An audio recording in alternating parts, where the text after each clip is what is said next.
Texas Southern should be feeling good going into this season. The USFL is offering HBCU athletes more opportunities, and Tuskegee's athletic director is demanding an apology out of Nick Saban.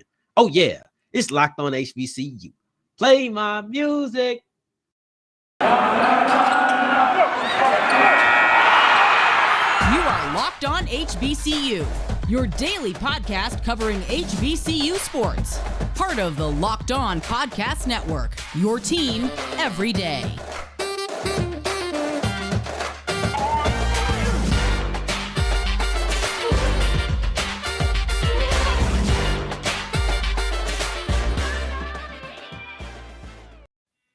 What's going on, family? Welcome back to another episode of the Locked On HBCU podcast, your number one daily one-stop shop for everything HBCU athletics, Monday through Friday, part of the Locked On Podcast Network, your team every day. And I, of course, am Darian Gray, a.k.a. the Mouth of the South, Texas Southern alum and former TSU Herald Sports editor. Thank you for going on this journey with me, making Locked On HBCU your first listen of the day.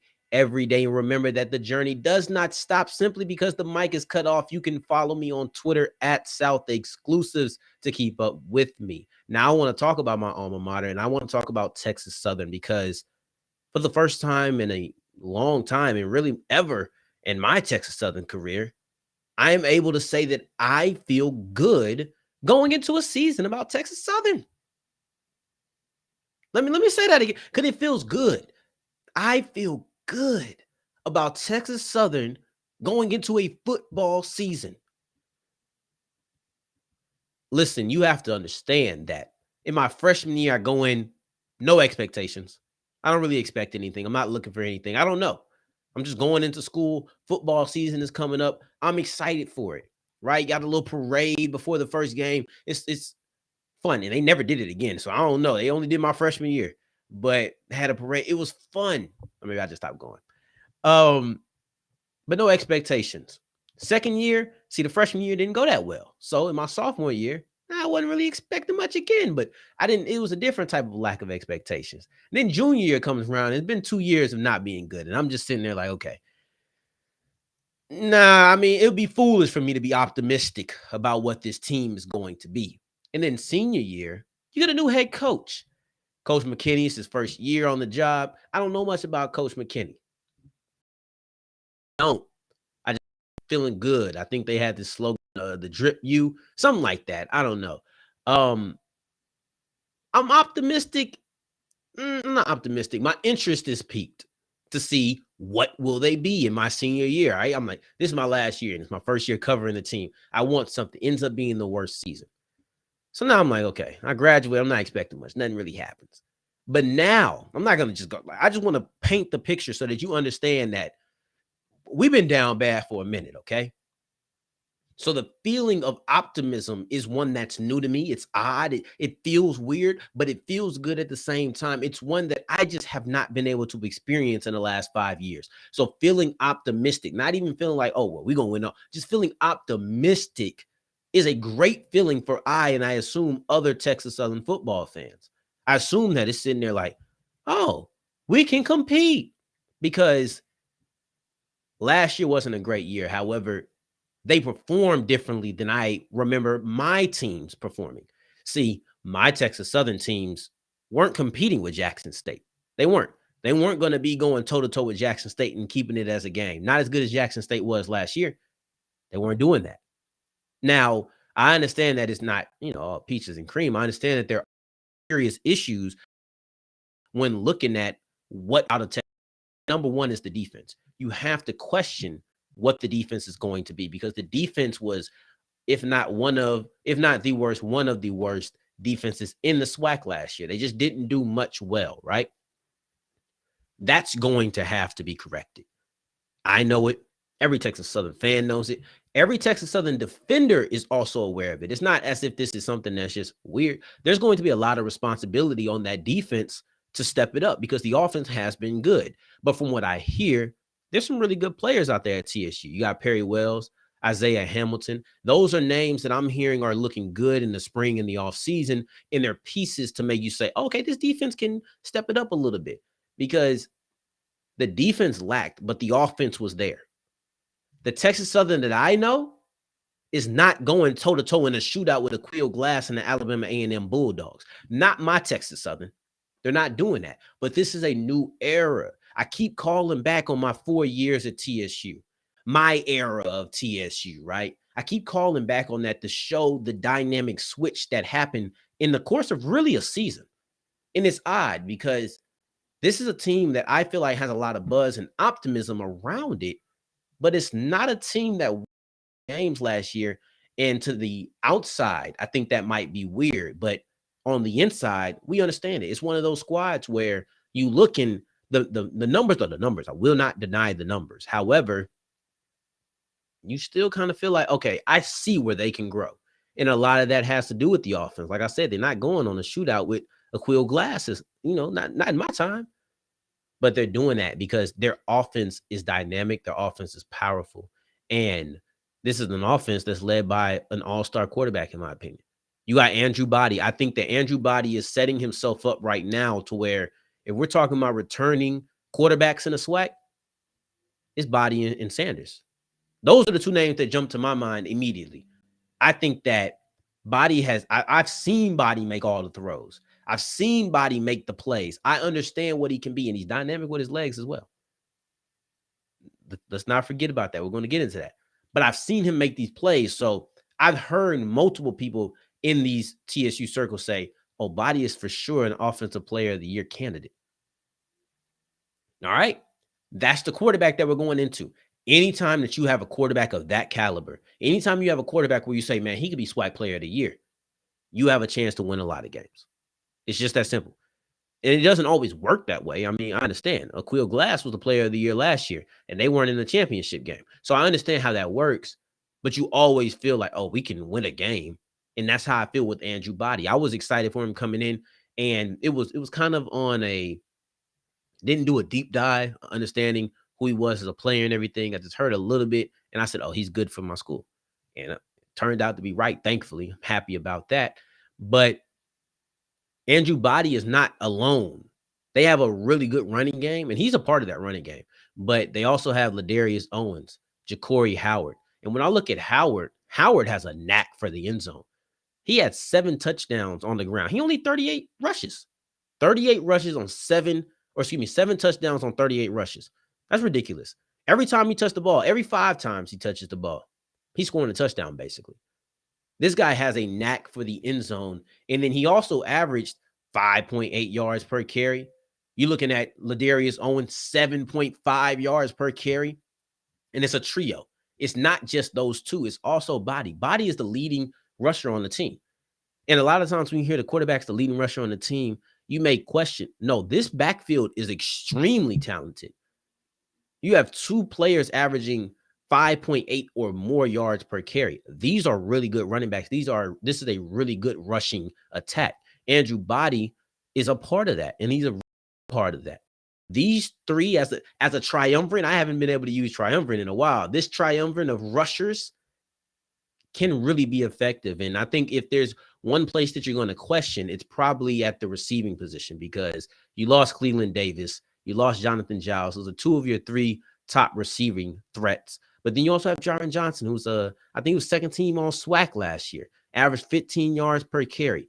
People say he's ready to ascend to be that number 1 guy, that number 1 receiving threat. So I understand that even if that doesn't come on right away, they have a running attack that has shown itself to be really good, can be a physical team, but they can also air it out.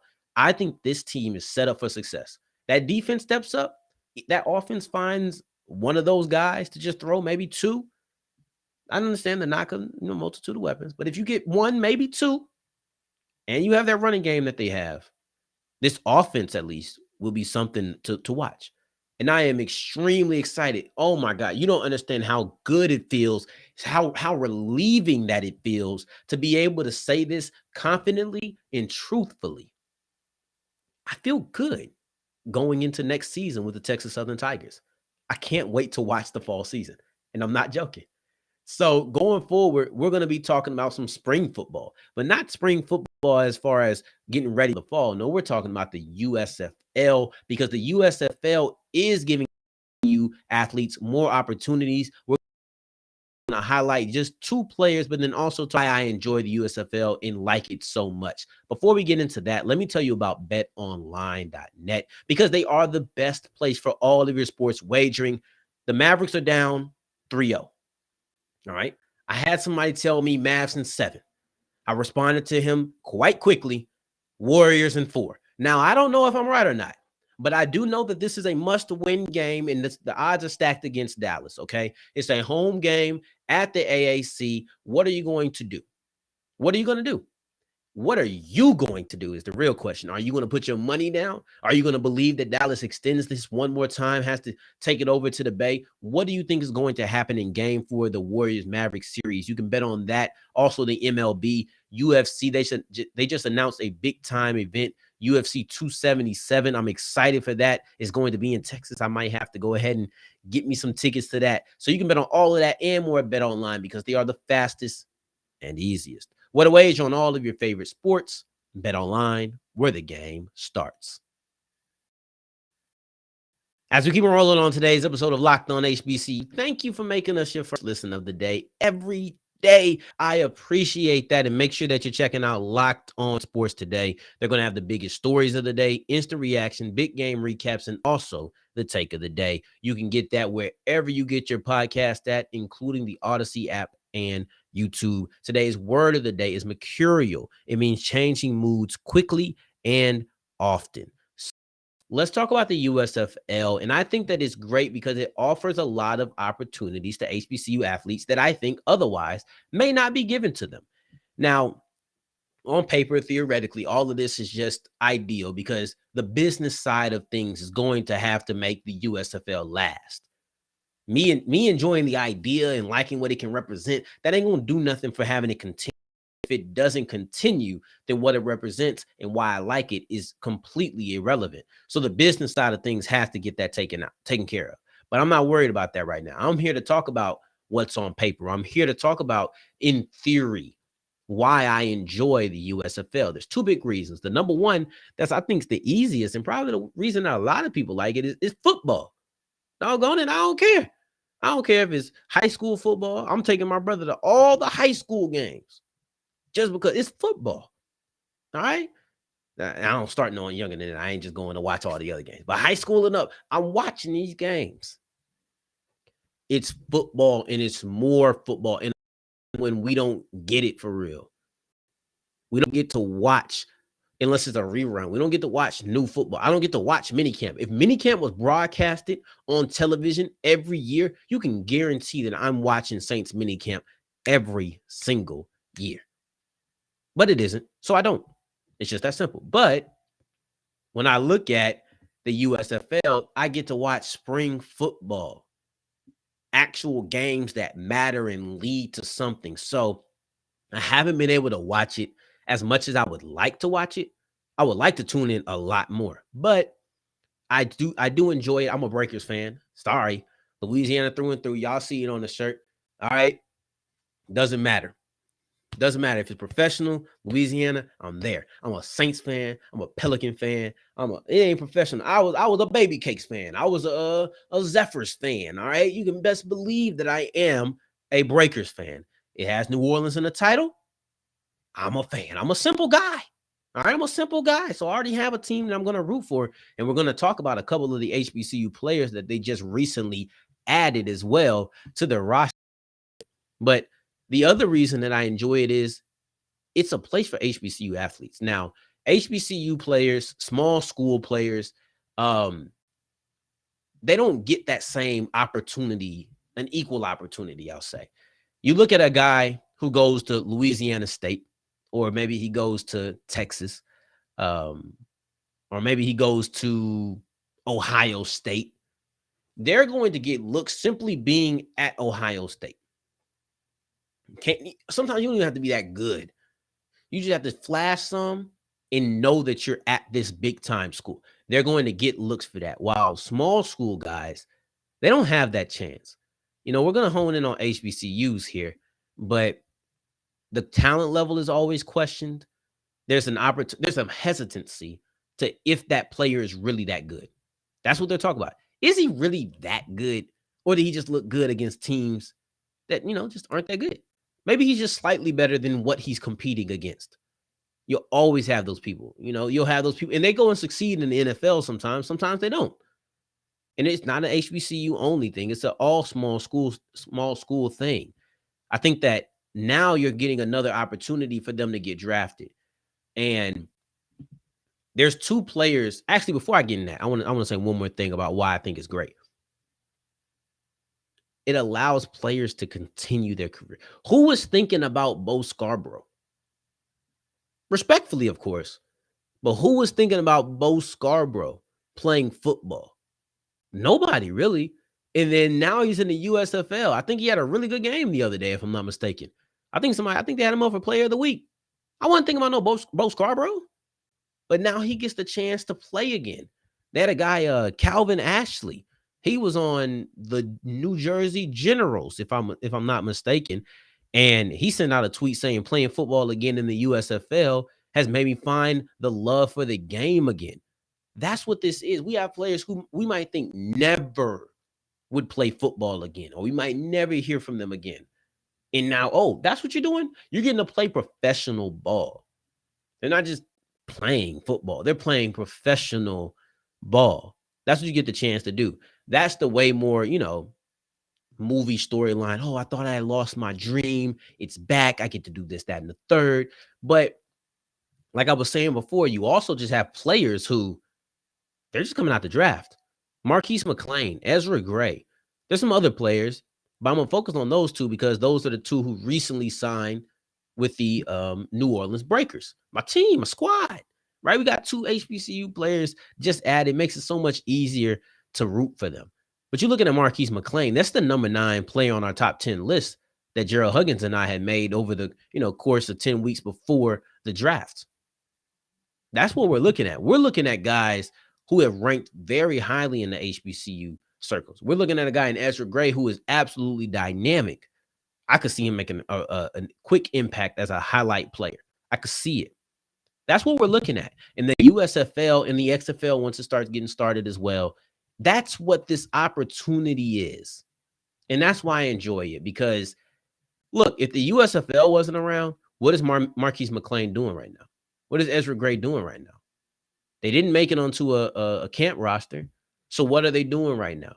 Now they have an opportunity to shine and showcase their talent. This is great. This is so many opportunities that are being opened now by spring football. And I'm not even just talking about you can start here and get to the league. No, this is good for just playing football. I don't care about it leading to anything else. This can be the last thing that it is. And it's still a very positive thing to have. Now, going forward, we're going to be talking about Tuskegee. Their athletic director said, you know what, Nick, I understand you reached out, but I need a public apology. They weren't even talking to Tuskegee, man. Tuskegee said, I don't care. I need a public apology for all HBCUs. And matter of fact, match those words with some action. We're going to be talking about that and more going forward on Locked On HBCU. All right, so wrapping up today's episode of Locked On HBCU, Tuskegee Athletic Director Reginald Ruffin demands, he probably beating the table like this, I'm not going to do it because you'll hear it. I demand that Nick Saban give us all HBCUs an apology. And he's also calling for those words to match with action. This is big. This is big. Now, we remember that Nick Saban was going on a rant about NILs. He had a problem with just the idea of NILs. And for some reason, I don't think it was called for it, but for some reason, he took a shot at Jackson State and they're saying Jackson State paid the guy $1 million and bragged about it. On Friday's episode, which if you have not heard, I suggest that you go listen to or watch on YouTube or wherever you get your podcast, right? Talked about that and how disrespectful and everything that went into it. Now here, I think it's funny because I did mention that all HBCUs were disrespected by his comments. I said that, and I feel that way. Now, Tuskegee, a school that wasn't even mentioned, they not even in the SWAC.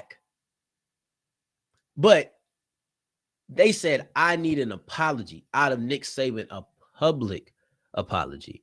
And you have Reginald Ruffin, who is the coach of the football team, but it's also the athletic director. So it gives him a position of power, and it makes these statements that he's making that's just that much more impactful and important and necessary that we actually listen to.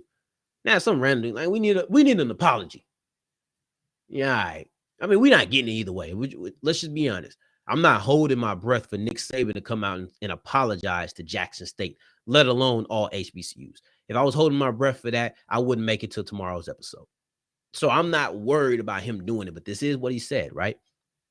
So he doesn't want him just to admit that he was wrong, because Saban has done that. He admitted to being wrong for calling out Jackson State and Texas A&M specifically when making his point. That ain't enough for Ruffin. Reginald said, no, I need you to apologize in the same forum that you uttered those words in. I need you to apologize publicly so the whole world understands, oh, you're sorry. You admit that you were wrong. Like I said, not holding my breath for it, but if it happens, wow. But in addition to that, he said, I want you to apologize, and I want you to walk down to the athletic director's office and say, we want to play all the FCS HBCUs in our state. Alabama has never hosted an HBCU. Notre Dame hadn't either, and now they're getting down with the program in Tennessee State. I think it's time. And this is me. That's not Ruffin talking. That's the mouth of the South talking. It's time, man. What's the point of being so cut off and so exclusive? Like, why are you not playing them? And he said all the other FBS schools in the state play Alabama State and Alabama A&M, but not Alabama. So yeah, what's that about? But something I thought that was in all of this was that, or excuse me, hold on, I almost jumped the gun, but it wasn't just football that he was talking about. He also made another call for action for everybody in the state of Alabama. He said, all my FBS schools in Alabama, we should all be taking, or you all, because he's not one of them, but you should all be rotating, going to Alabama State and Alabama A&M on a yearly basis. He came up with a plan, said basically Alabama State and Alabama A&M can earn $1.5 million total. I don't think it's between the two. I don't think it's each getting 1.5. So it's 1.5 total, not 3 mil total. 1.5 million total playing basketball. And it wasn't just football. He said, host these schools, bring these schools, get these revenue going for these schools in basketball. And so often we look at it like, okay, do this for football. Football and basketball are the money sports, but football is the money sport, right? All 3-pointers are counted the same. Football is the money ball. That's often what we look at as the most important sport to make sure that we're investing in. So the fact that he's talking about doing this for basketball to generate revenue for the school, I thought that was pretty nice. Now, here goes the kicker. When he's talking about Alabama State, and he's also talking about Alabama A&M, he said, don't forget about Tuskegee, because we're coming up to D1. Yeah, I said it. That yeah, I said it said, yeah, I know you might be shocked, but I'm for real. We are making our to the D1 level, and I'm not taking anything else. It was very emphatic. Serious, and I didn't think that there was any doubt in his mind at all that that's what he wanted to do. I felt that coming in, he only came in December, so coming in and making such a big statement so quickly was one that it let me know how serious that he's taking this. And I had a source who told me basically this is much different. See, Tuskegee has done this before. Tuskegee said, I want to be a part of a D1 conference. And then, no, we've been here. It may seem like they're being mercurial, but they're not. In truth, it's just the fact that it's not easy to get a lot of people on the same page. See, Ruffin may feel as if, yeah, I want to make sure that we get to the D1 level. He might be serious, but it's not that easy. But a source had told me that basically there's a lot more optimism that this is going to happen because the actual university is behind it. In the past, it was just the athletic director, or it was just the athletics department that was behind it. You look at the financial plan for Tuskegee, and it has the athletic department. Now, this is the difference. It used to be there's a Tuskegee financial plan, and then there's also the athletic department saying, I want to make it to the D1 level. Now those two things are put together.